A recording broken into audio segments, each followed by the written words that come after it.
आज की आधुनिक सुगठित ड्रिल का परिचय मेजर जनरल ड्रॉल ने 1666 में आधुनिक युग से कराया था। कमांडरों ने अपने सैनिकों के साथ जिस तरह का नियंत्रण और अनुशासन बरता, उससे पर्शियन सेना को लड़ाई के मैदान में काफी फायदा पहुंचा।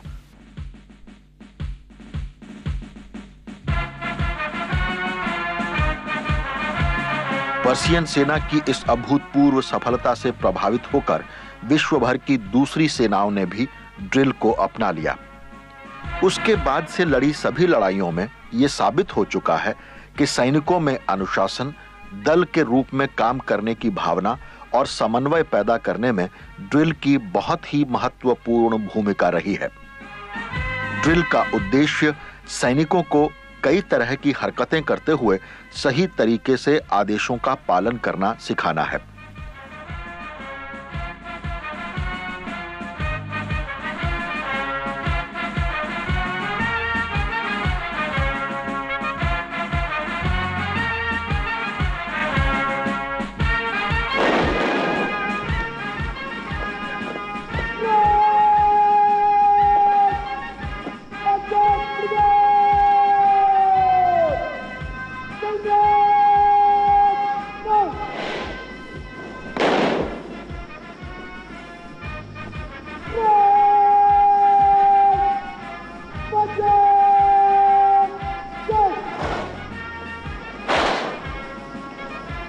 ड्रिल अनुशासन की आधारशिला है।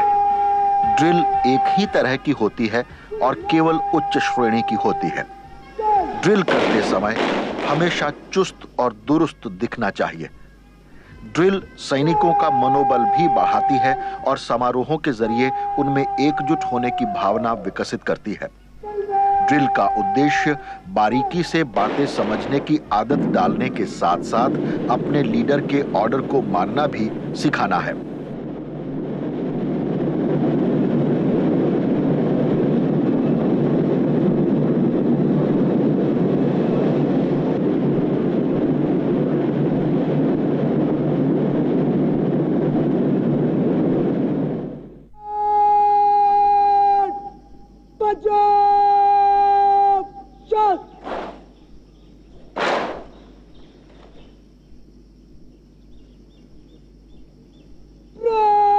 ड्रिल के बारे में यह फिल्म सामान्य इस्तेमाल के लिए है। इसमें कुछ बातें सामान्य तौर पर कही गई हैं। खास यूनिट इसे अपने ढंग से अपना सकती हैं। जरूरी बदलाव आसान होने चाहिए ताकि आसानी से समझ में आ सके। जोर इस पर दिया जाना चाहिए कि ड्रिल सही तरीके से हो।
इस फिल्म में सबसे पहले यह बताया जाएगा कि खाली हाथ ड्रिल कैसे की जाती है।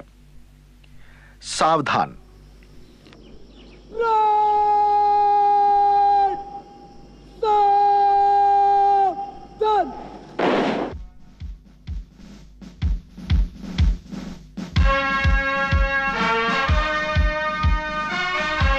ड्रिल का कोई भी मूवमेंट सावधान पोजीशन से शुरू होकर सावधान पे समाप्त हो जाता है। इसी कार्रवाई का दुष्टमनत क्या? दोनों एड़ियां मिली हुई, पंजे 30 डिग्री के एंगल में खुले हुए, घुटने कसे हुए, दोनों बाजू सिलाई के साथ मिला हुआ, पेट अंदर की तरफ, छाती बाहर की तरफ, कंधे पीछे, गर्दन का टच। ड्रिल की कोई भी हरकत सावधान पोजीशन से शुरू होकर सावधान में ही समाप्त होती है।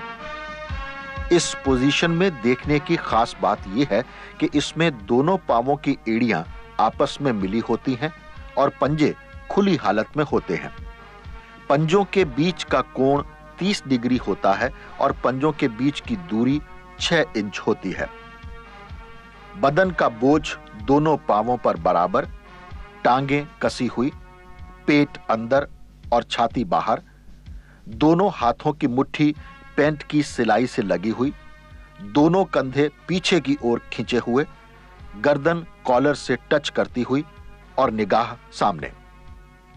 नोट करें कि सावधान पोजीशन में आंख की हरकत या अन्य कोई भी हरकत नहीं की जाती।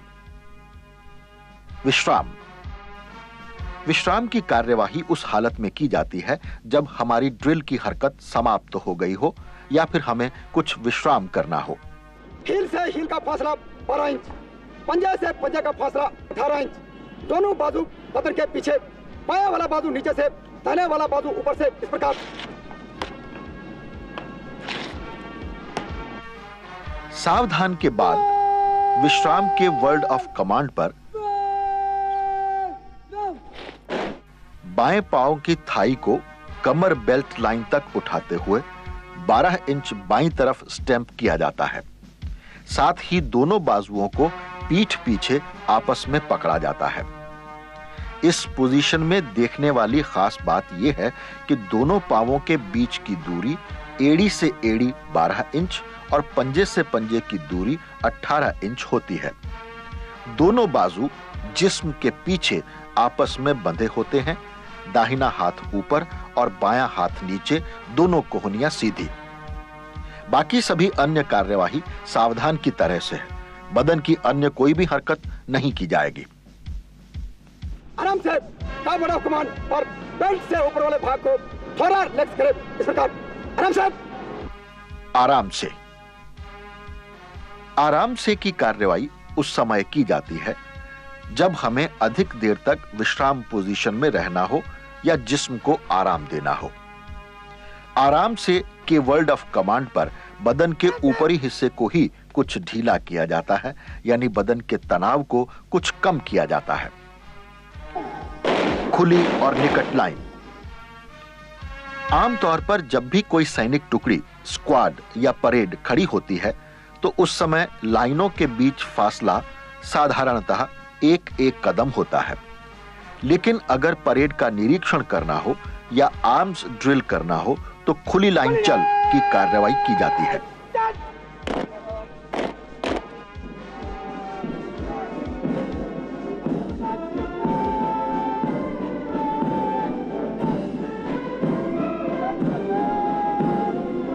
कोई भी स्काउट को राइफल ड्रिल करना हो या इंस्पेक्शन कराना हो तो खुली लाइन से ही कार्रवाई किया जाता है। इसी कार्रवाई का दुरुस्त देखा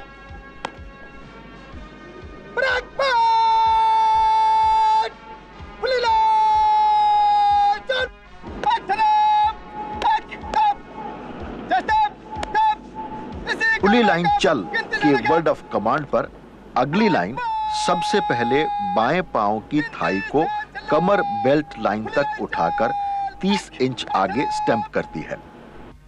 इसमें ध्यान रखने वाली बात यह है कि दाहिने पांव में लचक या बदन के अन्य हिस्से से कोई भी कार्रवाई नहीं की जाएगी। बाएं पांव को 30 इंच आगे स्टैंप करने के 1 सेकंड बाद दाहिने पांव को 15 इंच और आगे और बाएं पांव को दाहिने पांव के साथ सावधान हालत में स्टैंप किया जाता है। नोट करें, यह कार्रवाई खुली लाइन चल के वर्ड ऑफ कमांड के बाद 2 सेकंड में पूरी होती है।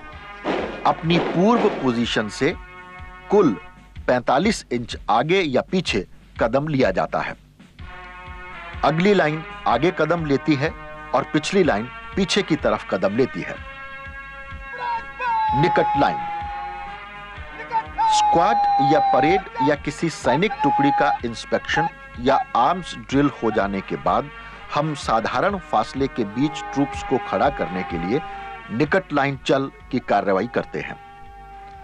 निकट लाइन चल के वर्ड ऑफ कमांड पर अगली लाइन बाएं पांव की थाई को कमर बेल्ट लाइन तक उठाकर 30 इंच पीछे स्टैंप करती है और दाहिने पांव को 15 इंच और पीछे स्टैंप करके बाएं पांव को दाहिने पांव के साथ सावधान हालत में मिलाती है।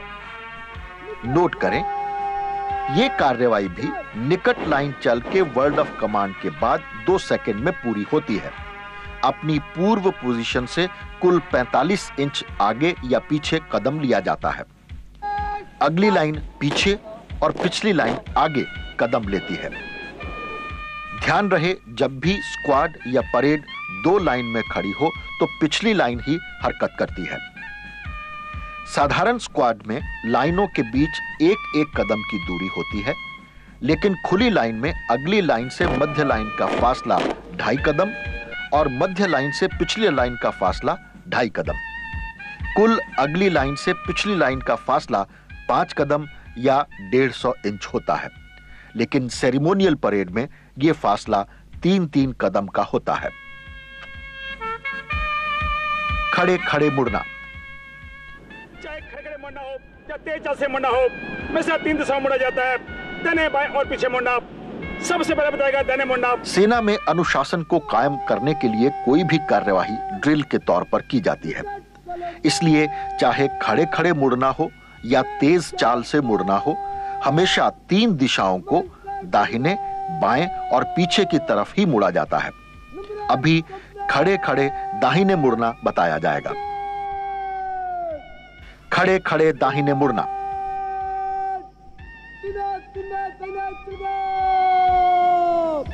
दाहिने मुड़ के वर्ड ऑफ कमांड पर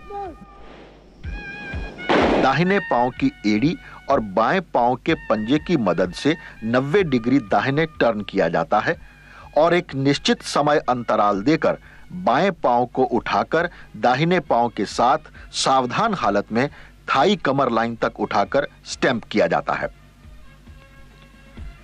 इसमें ध्यान रखने वाली बात यह है कि टर्न करते समय तेजी और दुरुस्ती हो, जैसे कि घुटनों को न मोड़ा जाए, दोनों बाजुओं को सीधा रखा जाए और निगाह तथा गर्दन को सावधान पोजीशन की तरह ही रखा जाता है। खड़े खड़े बाएं मुड़ना। बाएं पांव की एड़ी दाहिने पांव के पंजे की मदद से बाएं टर्न किया जाता है। दाहिने पांव को थाई पर लौटाते हुए बाएं पांव के साथ स्टैंप किया जाता है। खड़े खड़े बाएं मुड़ दाहिने मुड़ के विपरीत है। इसमें 90 डिग्री बाएं टर्न किया जाता है।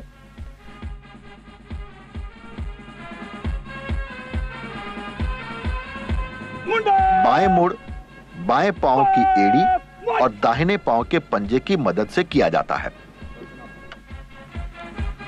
खड़े खड़े पीछे मुड़ना। सेना में पीछे मुड़ हमेशा दाहिने तरफ से ही किया जाता है। जिस तरह दाहिने मुड़ की कार्रवाई की जाती है, फर्क सिर्फ यह है कि 90 डिग्री की जगह 180 डिग्री पीछे टर्न किया जाता है। तेज चाल से दाहिने मुड़ना। तेज चाल में दाहिने मुड़ का वर्ड ऑफ कमांड बाएं पांव पर मिलता है। इस वर्ड ऑफ कमांड पर दोनों बाजुओं को बदन के साथ लॉक किया जाता है और दाहिने पांव को 15 इंच आगे लेकर दाहिनी तरफ 90 डिग्री का एंगल बनाते हुए टर्न किया जाता है। साथ ही बाएं पांव की थाई जमीन के समानांतर उठाकर 90 डिग्री दाहिने तरफ दाहिने पांव के साथ स्टैंप किया जाता है और दाहिने पांव को 30 इंच आगे बढ़ाकर तेज चाल से मार्च शुरू करते हैं। ठीक उसी समय दोनों बाजुओं को खोलकर स्विंग हालत में लाया जाता है। तेज चाल से बाएं मुड़ना।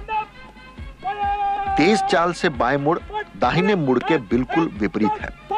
वर्ड ऑफ कमांड और बदन की कार्यवाही दाहिने मुड़ के विपरीत की जाती है। तेज चाल से पीछे मुड़ना।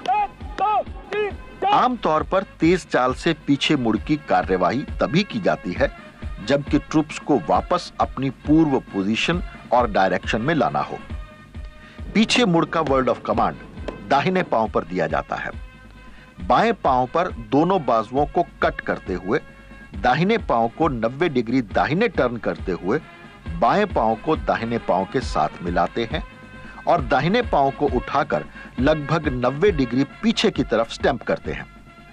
इस पोजीशन और डायरेक्शन को और भी अच्छा करने के लिए पुनः बाएं पांव को दाहिने पांव के साथ स्टैंप करते हैं और दाहिने पांव को 30 इंच आगे बढ़ाकर तेज चाल की कार्रवाई जारी रखते हैं।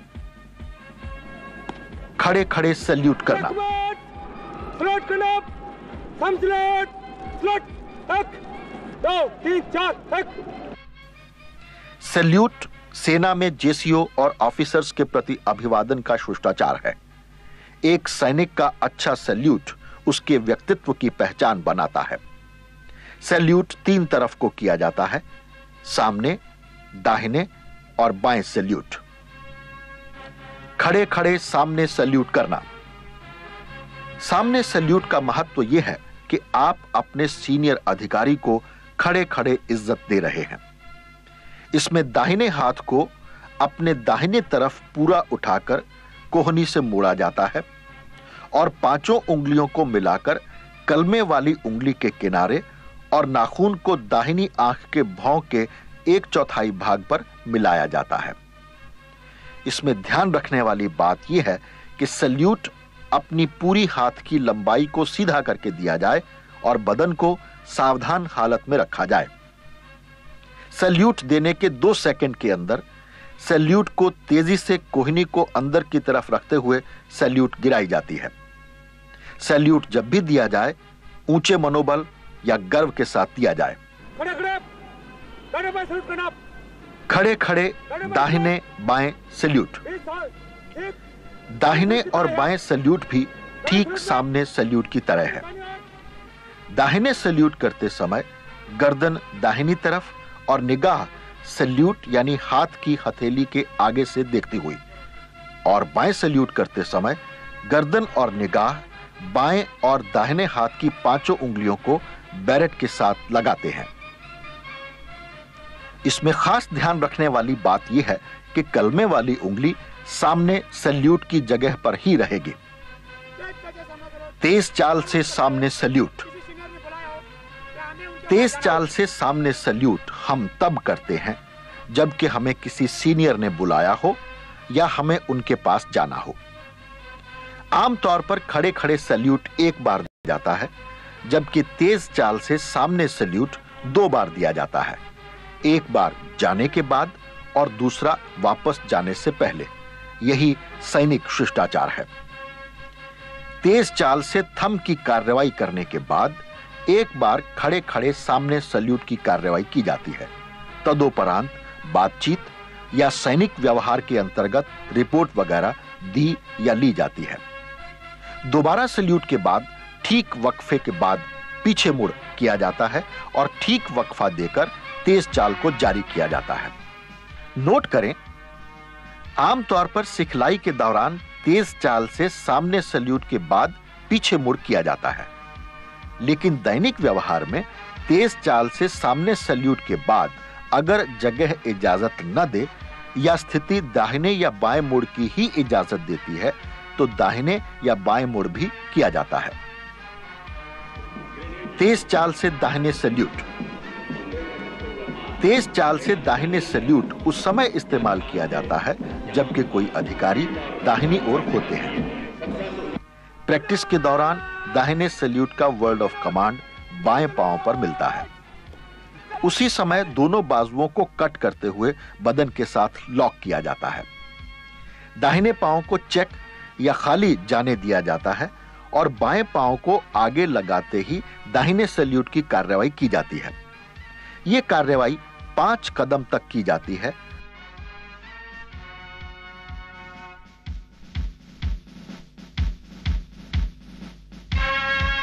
और छठे पांव यानी दाहिने पांव पर सैल्यूट गिराया जाता है और बाएं पांव से बाजुओं को स्विंग करते हुए तेज चाल जारी किया जाता है। नोट करें, तेज चाल से दाहिने सैल्यूट के समय बाएं हाथ को बदन के साथ सावधान हालत में मिलाया जाता है। सैल्यूट हालत में निगाह अपने सीनियर अधिकारी यानी जिसे सैल्यूट दिया जा रहा है पर होनी चाहिए। तेज चाल से बाएं सैल्यूट करना। तेज चाल से बाएं सल्यूट की जरूरत और सभी कार्रवाई तेज चाल से दाहिने सल्यूट की तरह ही है, सिवाय गर्दन और निगाह बाईं ओर के। अब हम बताएंगे कि राइफल के साथ ड्रिल कैसे की जाती है। राइफल के साथ सावधान। राइफल के साथ सावधान पोजीशन में बाकी सभी स्थिति खाली हाथ की तरह है, लेकिन दाहिने हाथ से राइफल फोर हैंड गार्ड पर फोर साइड के नजदीक यू सेफ में पकड़ी हुई है। राइफल 90 डिग्री में होती है। ध्यान रहे, ड्रिल की भाषा में राइफल के दो बट होते हैं, हिल बट और टो बट। सावधान पोजीशन में राइफल हिल बट में होती है, बाकी पोजीशन सावधान। राइफल के साथ विश्राम। राइफल के साथ विश्राम पोजीशन में दाहिने हाथ से राइफल को 60 डिग्री पर आगे की तरफ टो बट में सवार किया हुआ है, बाकी सभी स्थिति खाली हाथ विश्राम की तरह विश्राम किया जाता है। बगल शस्त्र। राइफल के साथ सावधान पोजीशन से बगल शस्त्र की कार्रवाई करने के बाद ही एक स्थान से दूसरे स्थान को मार्च किया जाता है। सावधान पोजीशन से बगल शस्त्र के वर्ड ऑफ कमांड पर दाहिने हाथ से राइफल को ऊपर इतना ही उछालते हैं कि राइफल का पिस्टल ग्रिप दाहिने हाथ पूरी लंबाई तक हाथ की मुट्ठी में आ जाए। साथ ही बाएं हाथ से फोर हैंड गार्ड को पकड़ा जाता है। इसमें खास ध्यान में रखने वाली बात यह है कि राइफल को बदन के साथ 90 डिग्री में पकड़ा जाए। दाहिना हाथ सीधा और बाएं हाथ से राइफल पकड़ते समय बाएं हाथ की फोर आर्म को बेल्ट के समानांतर रखा जाए और दुरुस्त ठहराव देते हुए बाएं हाथ को सावधान हालत में लाया जाए। बगल शस्त्र से बाजू शस्त्र। यह जरूरी है कि राइफल को बगल शस्त्र से नीचे लाने के लिए कार्रवाई की जाए, जिसे बाजू शस्त्र कहते हैं। बाजू शस्त्र के वर्ड ऑफ कमांड पर बाएं हाथ को तेजी से राइफल के फ्लैश हाइडर पर ग्रिप करते हैं। अगर संगीन लगी है तो संगीन हैंडल और बैरल को एक साथ ग्रिप करते हैं। दुरुस्त ठहराव के बाद राइफल को बाएं हाथ की मदद से दाहिने और नीचे लाते हैं और दाहिने हाथ को छोड़कर फोर हैंड गार्ड पर जिस तरह सावधान हालत में पकड़ते हैं उसी तरह स्ट्राइक करते हुए पकड़ते हैं। इस समय ध्यान में रखने वाली बात यह होती है कि बाएं हाथ का फोर आर्म बेल्ट के समानांतर रहना चाहिए और बट जमीन से 1 या 1.5 इंच ऊपर रखना चाहिए। दुरुस्त वक्फा रखते हुए हाथ को सावधान हालत में और राइफल को नीचे सावधान हालत में हिल बट में सवार करते हैं। नोट करें, इस पोजीशन को राइफल के साथ सावधान या बाजू शस्त्र पोजीशन भी कहते हैं। बाजू शस्त्र से सलामी शस्त्र। बाजू शस्त्र से सलामी शस्त्र अमूमन उस समय किया जाता है जबकि क्वार्टर गार्ड में खड़ा नंबर 1 संतरी मेजर से ऊपर के रैंक के अधिकारी को इज्जत देता है या फिर सेरेमोनियल परेड पर रिव्यूइंग ऑफिसर को सलामी दी जाती है। सलामी शस्त्र के वर्ड ऑफ कमांड पर राइफल को दाहिने बगल में ऊपर उछालते हैं। बाएं हाथ से फोर हैंड गार्ड और दाहिने हाथ से स्मॉल ऑफ द बट पर स्ट्राइक करते हैं। दुरुस्त ठहराव देते हुए दाहिने हाथ से राइफल को जिस्म के सामने 90 डिग्री पर लाते हैं और बाएं हाथ को छोड़ते हुए राइफल के मैगजीन पर स्ट्राइक करते हैं। दुरुस्त ठहराव देते हुए दाहिने हाथ से राइफल को उसी स्थिति में नीचे लाते हैं और पुनः बाएं हाथ से स्ट्राइक करते हैं। साथ ही थाई को कमर बेल्ट लाइन तक उठाकर बाएं पांव के कटे भाग के साथ दाहिने पांव का बूट स्टैंप करके लगाते हैं। इस पोजीशन की खास बात यह है कि राइफल के स्मॉल ऑफ द बट पर दाहिने हाथ से सल्यूट की तरह पकड़ा जाता है।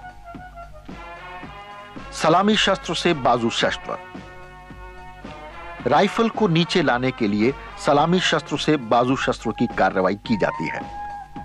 बाजू शस्त्र के वर्ड ऑफ कमांड पर सबसे पहले दाहिने पांव को सावधान पोजीशन में स्टैंप करते हैं और दाहिने हाथ से फोर हैंड गार्ड पर बाएं हाथ के ऊपर स्ट्राइक किया जाता है। दुरुस्त ठहराव देते हुए राइफल को दाहिने हाथ से दाहिनी ओर नीचे लाया जाता है और बाएं हाथ से फ्लैश हाइडर पर स्ट्राइक करके पकड़ा जाता है। इस दौरान राइफल बट जमीन से 1 इंच या 1.5 इंच ऊपर रहना चाहिए। दुरुस्त ठहराव देते हुए बाएं हाथ को सावधान पोजीशन में कट किया जाता है और राइफल को हिल बट पर माउंट किया जाता है। यह पोजीशन दुरुस्त सावधान पोजीशन होनी चाहिए। अब हम केन ड्रिल के बारे में बताएंगे।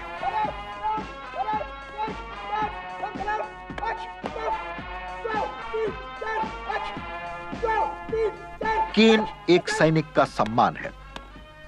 अलग अलग रैंक या वर्गों के सैनिक अलग अलग प्रकार के केन इस्तेमाल करते हैं। जैसे मेजर रैंक से ऊपर के अधिकारी वेटरन केन इस्तेमाल करते हैं, जिसकी लंबाई 21 इंच से 24 इंच होती है। कैवेलरी या आर्म्ड के सैनिक वेब केन इस्तेमाल करते हैं, जिसकी लंबाई 24 इंच से 27 इंच होती है। मुफ्ती ड्रेस या सेरेमोनियल समारोहों में सिपाही से कैप्टन साहब तक या एक ड्रिल प्रशिक्षक जिस केन को इस्तेमाल करते हैं उसे नॉर्मल केन कहते हैं, जिसकी लंबाई 27 इंच से 30 इंच होती है। एक प्रकार की केन और होती है जिसे केन अर्दली, वीआईपी पायलट, आरपीसीएचएम इस्तेमाल करते हैं, जिसे रेजिमेंटल केन कहते हैं। इसकी लंबाई 30 इंच से 33 इंच होती है। केन के साथ सावधान, विश्राम और खड़े खड़े सैल्यूट। केन के साथ सावधान विश्राम ठीक खाली हाथ की तरह है। अंतर सिर्फ यह है कि दाहिने हाथ से केन के नॉब को पकड़ा जाता है और केन का सम दाहिने कंधे के साथ लगा होता है। खड़े खड़े सामने सैल्यूट करते समय केन को बाएं बाजू में लेते हैं और ठीक वक्फा या समय अंतराल देकर एक सैल्यूट करके पुनः केन को दाहिने हाथ से दाहिने बगल में सावधान पोजीशन में लाते हैं। नोट करें, इस कार्रवाई में ध्यान रखने वाली खास या अहम बात यह है कि केन बाईं बगल में जमीन के समानांतर हो और 1/3 भाग आगे और 2/3 भाग पीछे की तरफ हो। आप देख चुके हो, अभी बताऊंगा। खड़े खड़े तैनात बाय शॉट।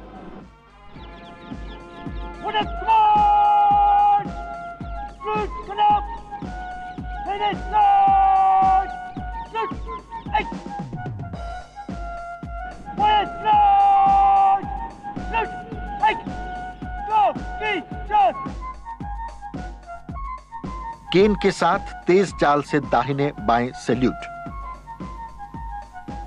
केन के साथ तेज चाल से दाहिने या बाएं सैल्यूट करते समय सैल्यूट के वर्ड ऑफ कमांड पर बाजुओं को कट किया जाता है।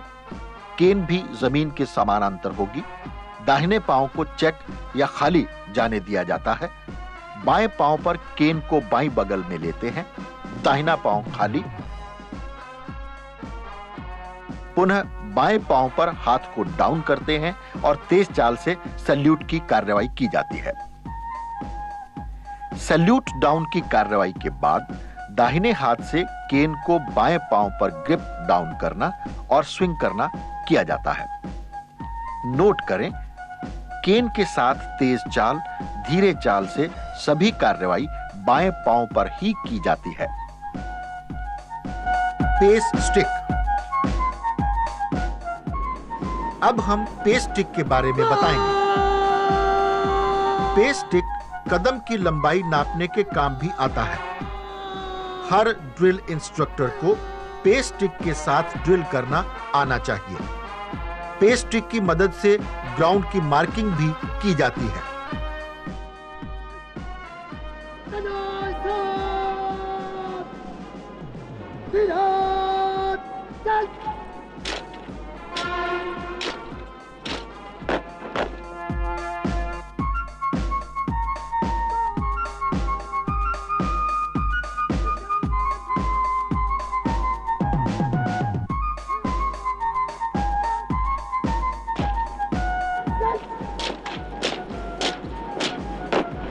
अब हम आपको क्रीच ड्रिल के बारे में बताएंगे। क्रीच सेना में ऑफिसर्स और जेसीओ का सम्मान है। क्रीच को किसी खास अवसर पर ही इस्तेमाल किया जाता है, जैसे ceremonial parade, guard of honour, wreath laying ceremony, दरबार इत्यादि। क्रीच को पहनने का तरीका। क्रीच को पहनने के लिए 1982 तक क्रॉस बेल्ट पहनी जाती थी, लेकिन उसके बाद क्रीच को सोल्ड कैरियर पर कमर में बाईं तरफ हैंग किया जाता है। निकाल क्रीच। क्रीच को स्कैवर्ड से बाहर निकालने के लिए बाएं हाथ को पीछे करते हैं, दाहिने हाथ से क्रीच के ग्रिप को पकड़कर बाईं पॉकेट लाइन तक लाते हैं। यही समय अंतराल रखते हुए क्रीच के हिल्ट लिप्स को अपने लिप्स के साथ लगाते हैं और 2-3 का समय अंतराल रखते हुए क्रीच को दाहिने और सामने रखते हैं।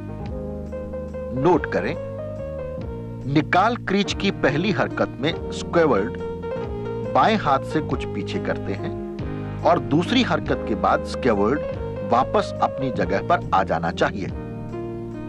नंबर 2 हरकत में क्रीच 90 डिग्री पर होना चाहिए और दाहिना बाजू बदन के साथ लॉक रहना चाहिए। नंबर 3 हरकत में क्रीच जिस्म के सामने और दाहिने 90 डिग्री के एंगल पर और दाहिना हाथ कोहनी से कलाई तक बेल्ट के समानांतर होना चाहिए। क्रीच के साथ विश्राम। थोड़ा कमांड मिले क्रीच के साथ विश्राम। तो खाली हाथ की तरह बाएं पांव को बाएं तरफ फेंके, साथ ही इसमें क्रीच की ब्लेड दाहिने कंधे में रखी है, बाकी दाहिने और बाएं हाथ की पोजीशन पूर्ववत ही है। पांवों का फैलाव खाली हाथ की तरह ही है। क्रीच के साथ आराम से। आमतौर पर सेरेमोनियल हालत में क्रीच के साथ आराम से तभी किया जाता है जबकि परेड को वीआईपी का इंतजार करना पड़ रहा हो या वीआईपी का भाषण या अन्य प्रदर्शन हो रहा हो। इसमें क्रीच का पॉइंट ऑफ सोर्ड बाएं बूट के टो की सिलाई के साथ रखा गया है और बाएं हाथ से दाहिने हाथ की कलाई को पकड़ा गया है। इसमें खास ध्यान रखने वाली बात यह है कि हिल्ट सामने की तरफ होना चाहिए। वापस विश्राम पोजीशन में आने के लिए परेड या स्क्वाड के वर्ड ऑफ कमांड पर दोनों हाथ अपनी पूर्व पोजीशन में आ गए हैं। क्रीच के साथ सावधान।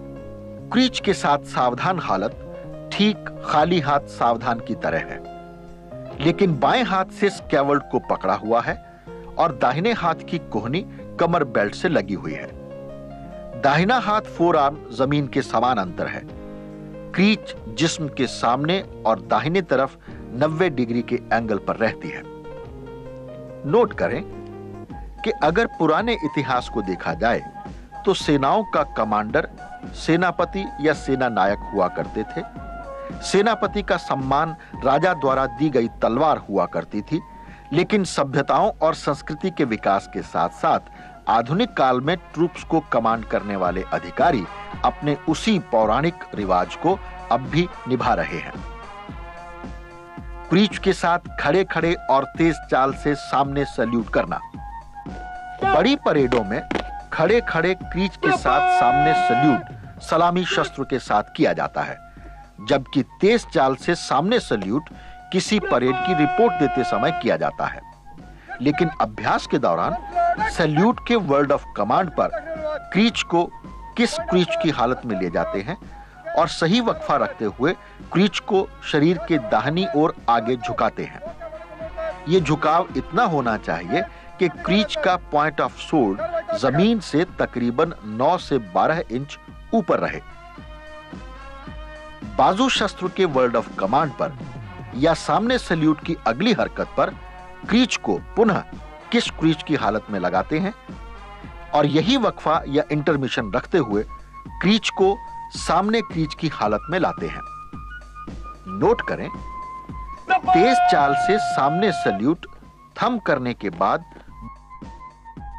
2 बार क्रीच के साथ सैल्यूट की कार्रवाई की जाती है, जबकि खड़े खड़े सिर्फ 1 बार सैल्यूट किया जाता है। क्रीच के साथ तेज चाल से दाहिने सैल्यूट या दाहिने देख और सामने देख। बड़ी बड़ी सेरेमोनियल परेडों में सभी भाग लेने वाले ऑफिसर्स क्रीच के साथ मार्च पास्ट करते हैं और अपनी अपनी कंपनी के साथ दाहिने देख के वर्ल्ड ऑफ कमांड पर दाहिने सैल्यूट की कार्रवाई करते हैं। इस कार्रवाई की मुख्य बात यह है कि परेड या कंपनी को कमांड करने वाले अधिकारी कंपनी के साथ दाहिने देख और सामने देख की हरकत के साथ खुद अपनी गर्दन का तालमेल मिलाते हैं। दाहिने देख का वर्ल्ड ऑफ कमांड बाएं पांव पर मिलता है। इसी वर्ल्ड ऑफ कमांड पर क्रीच किस क्रीच की हालत में की जाती है और दाहिने पांव को खाली जाने दिया जाता है और कंपनी की गर्दन बाएं पांव पर दाहिने जाती है और बाएं पांव पर गर्दन दाहिने और क्रीच को नीचे सैल्यूट में ले जाते हैं। सामने देख का वर्ल्ड ऑफ कमांड भी बाएं पांव पर मिलता है। दाहिने पांव को खाली जाने दिया जाता है और बाएं पांव के आगे लगते ही ट्रूप्स और क्रीच ऑफिसर्स की गर्दन और निगाह सामने और क्रीच किस हालत में आती है। क्रीच ऑफिसर पुनः दाहिने पांव को चेक देकर बाएं पांव पर क्रीच को सामने क्रीच की हालत में लाते हैं। नोट करें, यह कार्रवाई धीरे चाल में भी तेज चाल की तरह ही की जाएगी। अब हम आपको कलर ड्रिल के बारे में बताएंगे। कलर ड्रिल एक रेजिमेंट की या इन्फेंट्री बटालियन के लिए सबसे बड़ी इज्जत होती है, या यूं कह सकते हैं कि ये उस यूनिट की शान है। इसे बड़ी हिफाजत के साथ क्वार्टर गार्ड में रखा जाता है। इसे केस या अनकेस करते समय ड्यूटी ऑफिसर, एडजुटेंट और ड्यूटी सीएचएम होते हैं। साथ ही कलर को जब भी परेड ग्राउंड या अन्य अवसरों पर लाया जाता है तो इसकी हिफाजत के लिए एक रक्षक दल होना निहायत ही जरूरी या आवश्यक है। कलर के साथ सावधान और विश्राम में ज्यादा फर्क नहीं है। कलर के पाइक को हमेशा दाहिने कंधे के साथ ही रखते हैं और बॉटम ऑफ पाइक दाहिने बूट के साथ रखते हैं। उठाव निशान और बाजू निशान। निशान को परेड में शामिल करने के लिए निशान को उठा कर ले जाते हैं, जिसे के उठाव निशान कहते हैं। निशान को कैरी करने के लिए कैरी बेल्ट की जरूरत पड़ती है। इसमें सॉकेट होता है जिसमें निशान पाइक के बॉटम ऑफ पाइक को रखते हैं या टिकाते हैं। निशान रक्षक जब बगल शस्त्र करते हैं तब निशान अफसर उठाव निशान की कार्रवाई करता है। इसमें दाहिने हाथ से पाइक को उठाते हुए दाहिने हाथ की कोहनी पाइक के साथ लगाते हुए बाएं हाथ की मदद से बॉटम ऑफ पाइक को सॉकेट में दाखिल करते हैं और दुरुस्त वक्फा रखते हुए बाएं हाथ को क्रीच पर और दाएं हाथ की कोहनी को ऊपर उठाते हैं। नोट करें, निशान को हमेशा ऑफिसर जेसीओ ही कैरी करते हैं। उठाव निशान की हालत में दाहिने हाथ से कलर और पाइक को एक साथ ग्रिप करते हैं और अंगूठा अपने होठों के सामने रखते हैं। कोहनी उठी हुई होनी चाहिए। बायां हाथ क्रीच पर होता है। निशान को नीचे लाने के लिए बाजू निशान की कार्रवाई करते हैं। इसमें बाजू निशान या बाजू शस्त्र के वर्ल्ड ऑफ कमांड पर दाहिने हाथ से निशान को कोहनी को पाइक के साथ लॉक करते हुए कुछ ऊपर उठाते हैं और बाएं हाथ से बॉटम ऑफ पाइक को सहारा देते हैं। दुरुस्त वक्फा देते हुए दाहिने हाथ से निशान को सावधान पोजीशन की तरह दाहिने हाथ से नीचे लाते हैं और बाएं हाथ से बेल्ट के समानांतर पाइक और कलर को पकड़ते हैं। पुनः सही वक्फा रखते हुए बॉटम ऑफ पाइक को जमीन पर टिकाते हैं और बाएं हाथ को क्रीच पर ले जाते हैं। लहराओ, झुकाओ, उठाओ और पकड़ो निशान।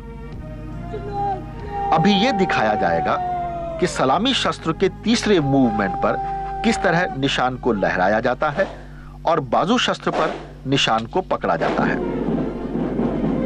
सलामी शस्त्र के वर्ल्ड ऑफ कमांड पर तीसरे मूवमेंट पर दाहिने हाथ से निशान को पाइक और हाथ से अलग कर देते हैं। बाजू शस्त्र के वर्ल्ड ऑफ कमांड पर दाहिने हाथ की कोहनी को पाइक से मिलाते हैं और बाएं हाथ को पूरी लंबाई के साथ निशान को ऊपर पकड़ते हैं और निशान को पकड़ते हुए दाहिने हाथ के नीचे दबा देते हैं और बाजू शस्त्र की हरकतों के साथ समय मिलाते हुए दाहिने हाथ को पूर्व पोजीशन पर ले जाते हैं।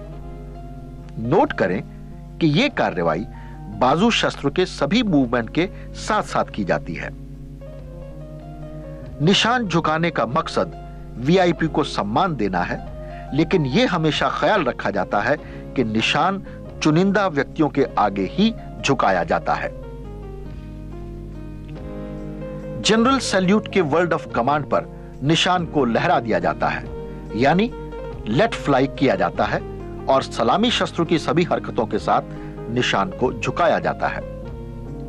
सलामी शस्त्र पर निशान को कैरी बेल्ट से निकालकर दाहिने हाथ से बदन के साथ 45 डिग्री के एंगल पर ऊपर उठाकर दाहिने से नीचे, बाएं फिर दाहिने ले जाते हैं। हेड ऑफ पाइक को अगर जमीन गीली है तो जमीन के समानांतर रखते हैं, और अगर जमीन साफ या सूखी है तो हेड ऑफ पाइक को तकरीबन 12 इंच ऊपर रखते हैं। बाजू शस्त्र के वर्ड ऑफ कमांड पर निशान को बाएं से ऊपर उठाते हुए कैरी बेल्ट के सॉकेट में बॉटम ऑफ पाइक को डालते हैं और बाएं हाथ से निशान को ड्रेस करते हुए दाहिने हाथ के नीचे दबाते हैं।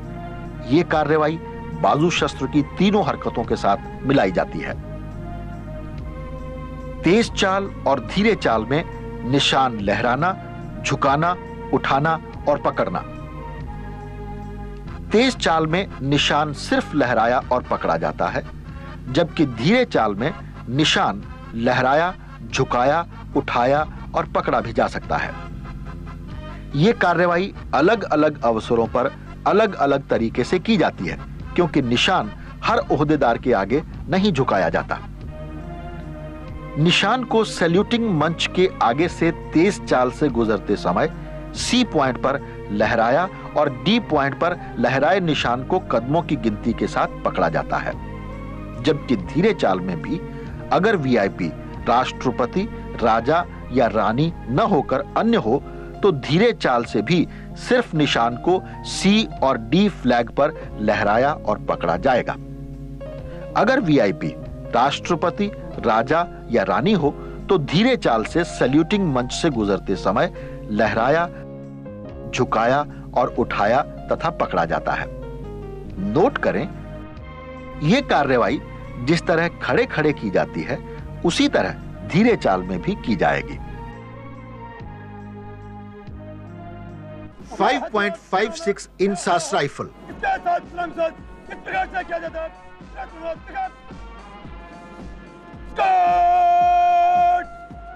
5.56 इंसास राइफल सेना में नई आई है। इसका ड्रिल सेम एसएलआर की तरह ही है। एसएलआर जमीन के साथ टिकाकर सलामी शस्त्र की कार्रवाई की जाती है। इंसास राइफल से बगल से सलामी शस्त्र की कार्रवाई की जाती है। सलामी शस्त्र में इंसास राइफल की 4 हरकत हैं।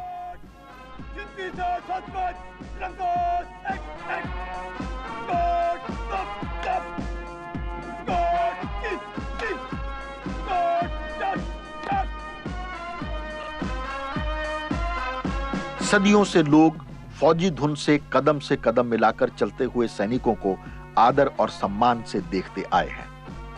सशस्त्र सैनिकों की यह सार्वजनिक छवि बरकरार रहेगी। ऐसे दृश्य को देखने से ज्यादा आकर्षक और कुछ नहीं है, बल्कि लोग विश्वास के साथ नपी तुली लय में ताल से ताल मिलाकर आत्मविश्वास पूर्वक एक साथ चलते सैनिकों की टुकड़ियों के ऐसे ही किसी ग्रुप का हिस्सा बनना चाहेंगे।